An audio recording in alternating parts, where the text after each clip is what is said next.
Ниту зголеменото присуство на полицијата не ги вразуми возачите. Во сообраќајот секојдневно се случуваат незгоди предизвикани од брзо и несовесно возење.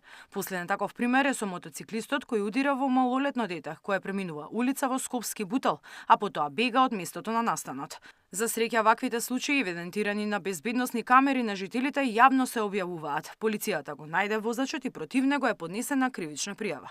За само една седница, полицијата изрекла 3973 казни за сообраќајни прекршоци. Најголем број од нив се за брзо возење. Најголем број од прекршоците се однесуваат за возење со брзина поголема од дозволената, 1234, како и оние по основ на непрописно паркирање, 957, а по нив следат прекршоци поврзани со непоседување на возачка дозвола при возење, 357.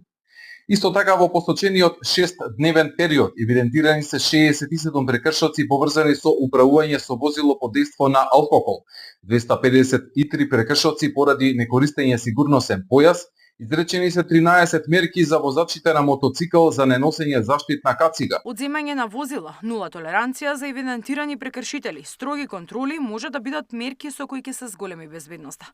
Експертите сметаат дека е потребен поширок системски пристап и поригорозни казни кои нема да можат да се избегнат. Санкции, повисоки санкции, да не може едноставно да се избегне одредена санкција. Исто така не треба да изостанат и работните ангажирања. Познат е случај кога во Америка на стоматолог му одредија 2 години секоја недела еден ден да поправа бесплатно заби на пензионери затоа што прегазил пензионер. Одземањето на возилото да биде честа појава за одредени прекршоци и таа санкција вродува со плод. Полицијата да ја обнови праксата на некогашното повикување на предавања.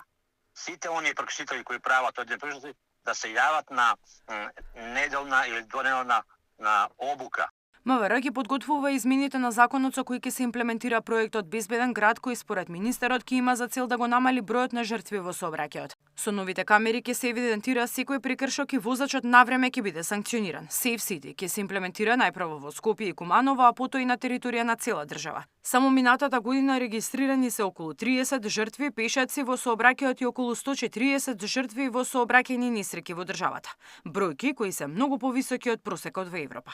Мирјана Давидовска, Сител телевизија.